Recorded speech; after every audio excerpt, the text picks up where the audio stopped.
No worries, my friend, no worries. Now, mate, I've got to say, this brand new album, I've been listening to it all day, and it has absolutely blown me away. Congratulations.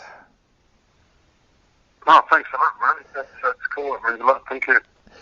So, tell us a little bit about what you guys were hoping to achieve with this album, because it is one of those albums that I'm sure is going to become a classic. So, what was the plan when you first started to head into this album? The plan was to do a typically honest, old school Benediction album. Just the way we always do, really. You know, we don't do blast beats, and we're not the fastest band in the world. We're not the most technical band in the world, and we've never really wanted to be. We've always wanted to be Benediction, and it was important to us after 12 years that we came back with a strong, typically Benediction album. Well, an album that someone will put on in a club or something, and they'll know instantly it's Benediction. You know, there's not many bands that sound like us. You know, there's a million death metal bands, but there's only us that sound like us, and it was important that we got that. It's important that we captured the old school kind of death metal spirit, you know, the old, with a bit more groove and a bit more feeling than just a wall of noise and technical marvels, you know. That's not us at all. So, yeah, we just aiming for old school. Yeah. Tracks like Stormcrow, they really, really are that old school sound. How did you go about making sure that you did have that old school sound when you actually sat down to write? Was there something that you did specifically to make sure that old school sound was there? No, not necessarily, but I guess it's because Benediction are, you know, 31, 32 years, we're not necessarily influenced by anybody else. Yep. We're influenced by ourselves, really. We're our own machine, and like I say, we don't copy everybody else. We haven't got a female singer that was suggested to us once on choruses. We haven't got keyboards like someone suggested to us once at a record label, you know, to sell more records. We kind of do what Benediction does, and because we've never changed our style, we've never changed our feelings towards the band and the music, it's kind of easy. You know, we've not had guitar lessons, so we don't necessarily sound like anybody else. We sound true like us. Yeah. So when it comes to writing the material, me and really are like-minded. You know, we have a similar sort of feeling about the band, and it's quite easy for us to come up with classic Benediction riffs, because that's all we can play. That's all we want to play. That's all we can feel. You know. Yeah. So it's kind of natural. Yeah. And bringing Dave Ingram in as well, to replace the other Dave while he took a little bit of a break. Yeah. What fueled that decision to bring Dave Ingram in, and what was that initially like when you reached out to him? It was pretty good, to be fair. Dave Hunt, when we decided to get this album on the road, and you know, it was clear it was going to be a pretty decent album, and we're going to have to do a lot of promotion. We sat down with Dave Hunt, and Dave said he needs to concentrate on his PhD. You know, he needs some time, and so we sat down and agreed that he would give us a 6-month window, and he would leave. But we still had gigs outside that window that needed to be fulfilled, that we'd signed contracts for and whatever else.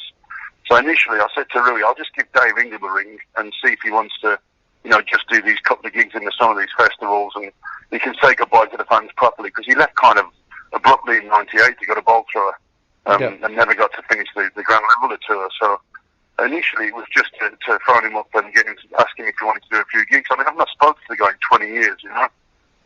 So I called him up and, you know, just said, you know, we got a few gigs, and they're the first name we thought of. Do you fancy just coming in and filling in? And within, you know, 20 minutes, half an hour of the phone call, we got to the stage where I was telling him I was going to send him demos, and would he be interested in writing material for the new album. It was that quick, literally that quick. It was initially just to do a few gigs, but by the end of the phone call, he was like a kid at Christmas. He was back in the band, and he was all excited. It's pretty cool, man. And getting back in the rehearsal rooms, you know, we flew him up from Copenhagen, and he was in the rehearsal room before I got there, and I walked him my guitar, and it just felt really good. It felt proper, it felt right. And it's just great to have him back, man. He's got the same sense of humour as us. He knows how we write, he knows how we sound, he knows how we act. He was just an easy fix, and it's like the guy was never away. Yeah. That must have felt pretty magical for you personally as well when you first stepped back into the studio with him. How did that feel for you personally inside? It must have felt like a flashback to 30 years ago.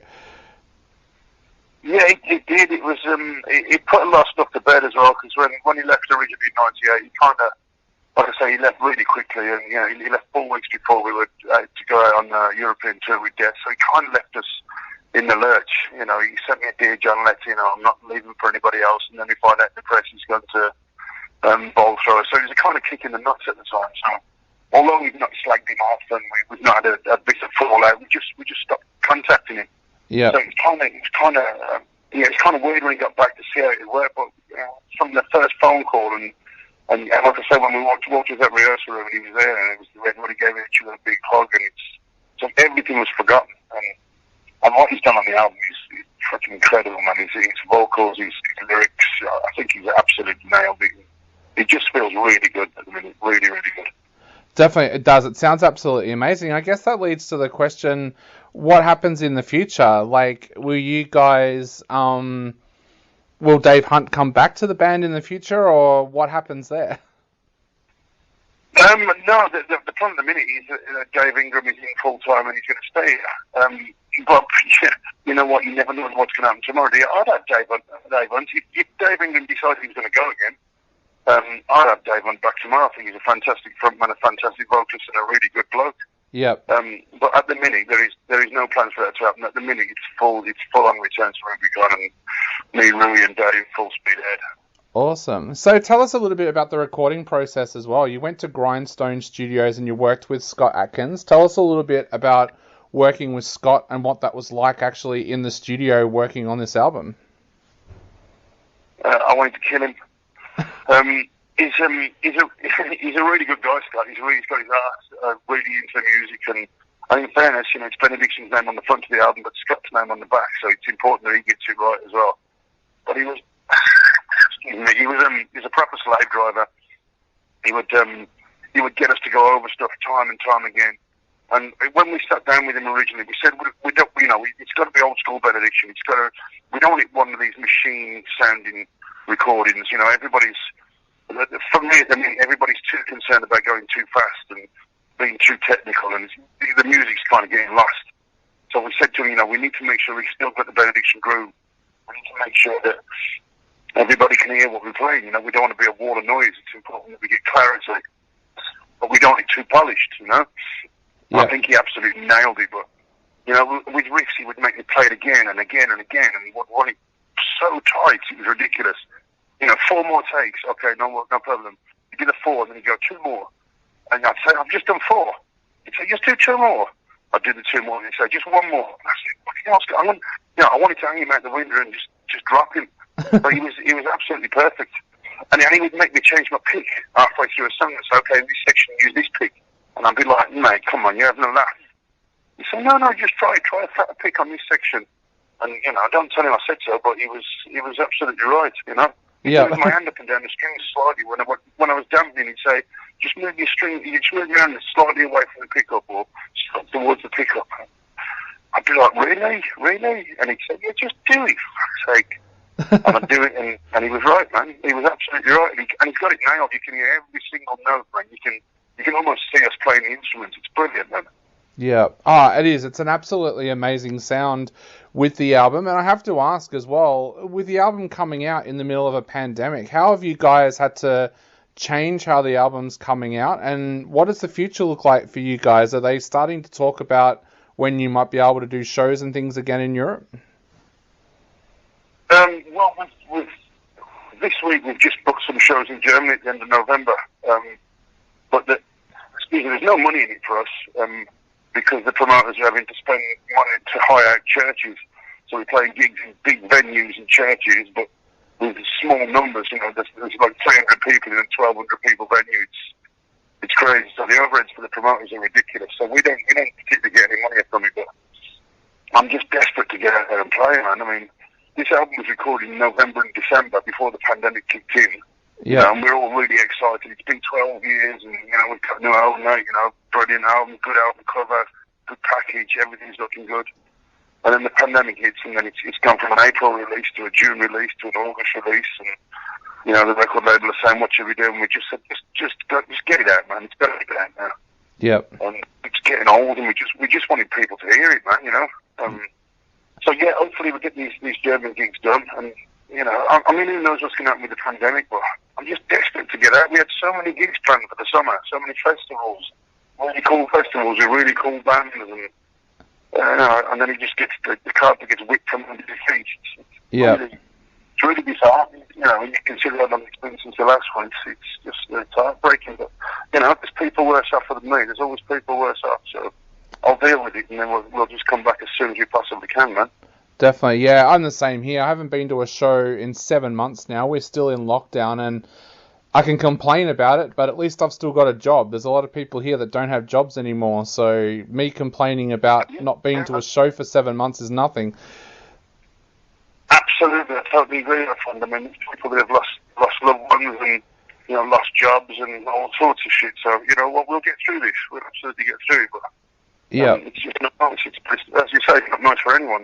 There's people worse off. I'll survive, man. Yeah.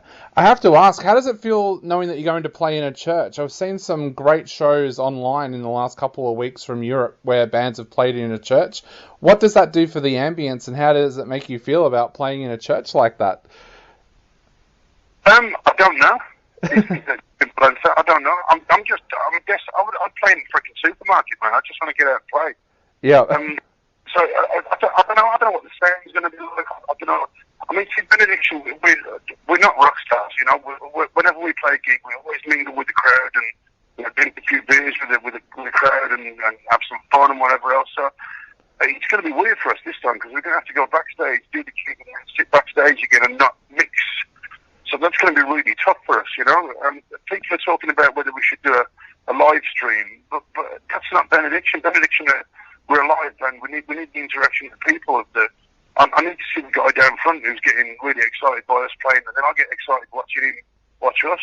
You know, we kind of feed off each other. So to do a gig in a church with people sitting 2 meters apart on tables, it'd be like playing a social club. It's going to be weird, man, but I just can't wait to get out and just try something, man. Definitely. Well, we can't wait to be able to hear you guys play these tracks live as well. I guess to finish up, is there anything you would like to say to your Aussie fans out there before they get a chance to take a listen to this new album? Well, I just want to tell them it's just a typically old school, truly honest Benediction album, and the first chance we get to play it for the Aussies would be absolutely amazing, because in 31 years we've never been down there, which for me is just incredible. So we've got fingers in pies, and we're trying to get it that we can come down there and play a few shows down there, because that'd be awesome, man. All I can say really is, considering we've never been down there, it's so cool that we get mail from down there, that people have stuck by us for all these years without actually having to get to see us. So we will do our very best to get down there, man. Definitely. Look, there's a Benediction poster that's been hanging in my favourite metal shop here in Melbourne for about 20 years. So I know there's a lot of people out there that would love to see you guys play live here soon. Oh, that'd be brilliant, man. That'd be absolutely superb. And that's cool that there's a poster down there. It's just weird, you know, when there's places that you've not been to, you just don't know whether people even know you are a Virgin Music or, you know, but obviously with the internet and everything now, we get loads of mail, so it's cool. And yet the first chance we get down there, man, I'm telling you, we're coming straight down. I'd swim there, man. Awesome. Well, I'll definitely be there. Thank you so much for chatting to us today. It's been an absolute pleasure. And again, congratulations on such an amazing album. Oh, thank you very much. That means a lot, man. Thank you very much. All right, mate. I'll let you go. Have a great day, and we'll see you soon. Okay, mate. Right. Thank you very much. Okay, bye.